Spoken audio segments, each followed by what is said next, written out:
अब हम डिस्कस करते हैं development of hindgut and its derivatives. अब जो हाइंड गट है उसके कौन से डेरिवेटिव्स होते हैं, वो किस तरह जो है उसके पोर्शंस होते हैं, वो किस तरह डिराइव हो रहे हैं, उनकी डेवलपमेंट किस तरह होती है, ये सारी चीज़ें हमने डिस्कस करनी है। एक्चुअली हाइंड गट कहाँ से स्टार्ट हो रही थी, जो ट्रांसवर्स कोलोन का हमने अभी पढ़ा है कि जो उसका प्रॉक्सिमल 2/3 पोर्शन होता है वहाँ पे आके एंड हो जाती है मिड गट, और वो उससे वहाँ से स्टार्ट होती है हाइंड गट कहाँ तक, जो हमारे पास होता है एनल ओपनिंग वहाँ तक चली जाती है हाइंड गट। अब इसके हाइंड गट डिराइव्ड स्ट्रक्चर्स कौन कौन से हैं, इसका ट्रांसवर्स कोलोन का डिस्टल 1/3, प्रॉक्सिमल 2/3 उससे आ गया, और distal 1/3 of the transverse colon, ये इससे एक तो अराइज होगा ट्रांसवर्स कोलोन का। उसके अलावा यहाँ से जो है वो डिसेंडिंग कोलोन अराइज होगी, डिसेंडिंग कोलोन, ठीक है। उसके अलावा यहाँ से क्या चीज़ अराइज होगी, अब डिसेंडिंग कोलोन के अलावा सिग्माइडल कोलोन आ जाएगी, इसी तरह जो है वो रेक्टम आ जाता है, एनल कैनाल आ जाती है, ठीक है। अब एनल कैनाल, ये सारी स्ट्रक्चर्स जो हैं वो डिराइव हो रही होती हैं हाइंड गट से। अब हम आते हैं कि जो सबसे पहले कि जो ये किस तरह खुद हाइंड गट और इससे डिराइव स्ट्रक्चर्स बनते हैं। अब हम देखते हैं ये जो मिड गट है, मिड गट यहाँ से जो है वो हम कहते हैं ये आ रही है, इसकी जो है वो जहाँ पे टर्मिनल पोर्शन है वहाँ से क्या बन जाता है, एक डायलेटेड पोर्शन बन जाता है जिसको हम कहते हैं क्लोएका। ये जो होता है क्लोएका, आपने जनरल एम्ब्रायोलॉजी में पढ़ा था, एक था क्लोएकल मेम्ब्रेन। क्लोएकल मेम्ब्रेन क्या होती है, एक्चुअली जो क्लोएका होता है वो एंडोडर्म लाइन स्ट्रक्चर होता है, यानी कि ये जो है वो मेनली डिराइव हो रहा होता है, एंडोडर्मल लाइनिंग होती है इसकी। एक्चुअली जब ये होता है कि जो एंडोडर्मल लाइनिंग होती है वो एंड पे जाके एक्टोडर्म के साथ, सरफेस एक्टोडर्म के साथ फ्यूज कर जाती है। वो पोर्शन जहाँ पे सरफेस एक्टोडर्म के साथ एंडोडर्म लाइनिंग फ्यूज कर जाए उस पोर्शन को हम कहते होते हैं क्लोएकल मेम्ब्रेन। तो ये पोर्शन याद आता है, इसको हम कहते हैं क्लोएकल मेम्ब्रेन। अब क्लोएकल मेम्ब्रेन जब रप्चर हो जाती है तो एंड पे जाके ये बना देता है एनल पिट। एनल पिट यहाँ से जो होता है वो क्या होता है, एनस की ओपनिंग जो होती है वो हो रही होती है, ठीक है। तो ये पोर्शन बन जाता है जिसमें क्लोएका। अब क्लोएका में एक्चुअली होता नहीं है। अब इसमें स्ट्रक्चर्स किस तरह डिराइव होते हैं वो हम देखते हैं। इसमें जो स्ट्रक्चर्स डिराइव होते हैं पार्टीशनिंग की वजह से। अब पार्टीशनिंग किस तरह होती है उसको हम देखते हैं। पार्टीशनिंग से मुराद क्या होता है कि एक सेप्टम आता है, वो सेप्टम क्या कर देता है, ये हम कहते हैं क्लोएका पहले पड़ा हुआ है, इसका अगर ऊपर से हम व्यू लेते हैं कट करके तो इसमें एक सेप्टम आता है। अब ये सेप्टम किस तरह बना देगा, ये सेप्टम है, इसको हम कहते हैं यूरोरेक्टल सेप्टम। अब यूरोरेक्टल सेप्टम आया तो इसने क्या बना दिया, एक पोर्शन बन जाता है वेंट्रल, एक बन जाता है डॉर्सल। तो जो वेंट्रल पोर्शन होता है उसको हम कहते हैं यूरोजेनिटल सेप्टम। यूरोजेनिटल सेप्टम से क्या क्या स्ट्रक्चर्स डिराइव होते हैं, यूरिथ्रा डिराइव होता है, और उसके अलावा यूरिनरी ब्लेडर डिराइव होता है। जो पोर्शन होता है डॉर्सल, तो जो डॉर्सल पोर्शन होता है वहां से रेक्टम और उसके अलावा एनल कैनाल, ये स्ट्रक्चर्स डिराइव हो रहे होते हैं। तो यूं हमारे पास बन गया कि इसकी पार्टीशनिंग किस तरह हुई, यूरोरेक्टल सेप्टम से। अब यूरोरेक्टल सेप्टम क्या होता है इसको हम डायग्राम से देखते हैं ताकि इजीली हमें यह याद हो जाए। अब होता ही है कि यहाँ पे ये रहा।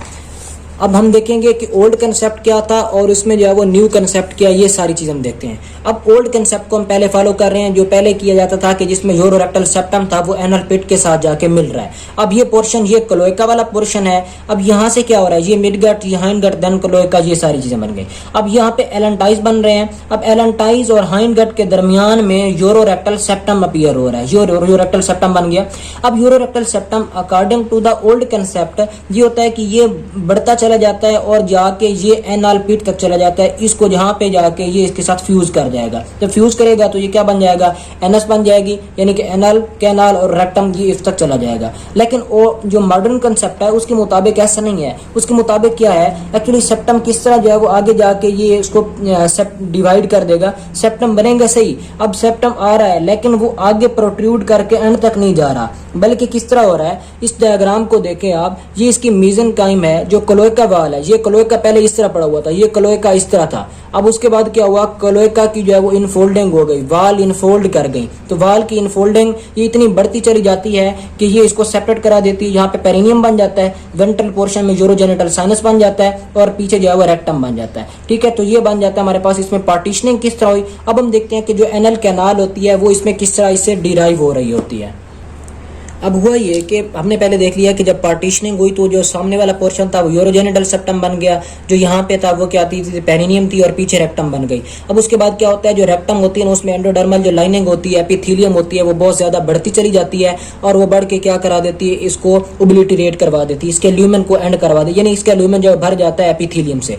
उसके बाद क्या होती है, बाद में जाके रीकैनालाइजेशन होती है। रीकैनालाइजेशन हमने 2-3 में पहले पढ़ रखी है, एसोफेगस में भी होती है और इसी तरह स्टमक में, ड्यूडिनम में भी हमने पड़ी है, तो रिकैनलाइजेशन हो जाती है, उसके बाद ये जो है वो प्रॉपरली अपने दोबारा ल्यूमेन को जो है वो अटेन कर लेता है। अब हमने देखना है एनल कैनाल। अब रेक्टम हो गया, रेक्टम के बाद पहले क्योंकि पोर्शन आता है हमारे पास रेक्टम का, उसके बाद पोर्शन आता है हमारे पास एनल कैनाल का।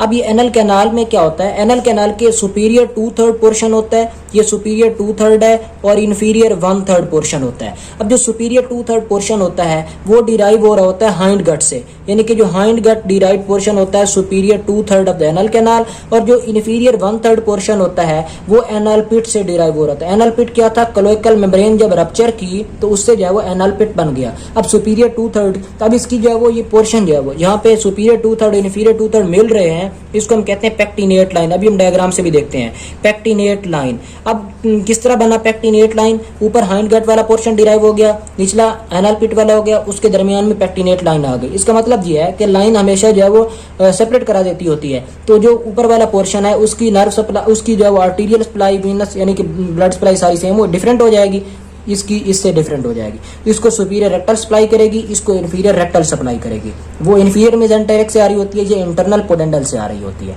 तो इस तरह जो हमारे पास ये सेपरेट हो जाते हैं। अब ये पेक्टिनेट लाइन और ये किस तरह बन रहे हैं, ये इसको हम डायग्राम से देखते हैं। अब हमने अभी देखा कि जो है वो एनल कैनाल का जो सुपीरियर 2/3 पोर्शन था वो कहाँ से आ रहा था, वो आ रहा था हाइंड गट से, और इन्फीरियर 1/3 वाला जो पोर्शन था वो कहाँ से आ रहा था, वो आ रहा था हमारे पास एनल पिट से। अब इसको देखिएगा, अब होता ही एक्चुअली कि अब देखें हाइंड गट से सुपीरियर 2/3 पोर्शन, एनल पिट से इन्फीरियर 1/3 पोर्शन, किसका, एनल कैनाल का। रेक्टम हमने पहले पढ़ लिया हुआ।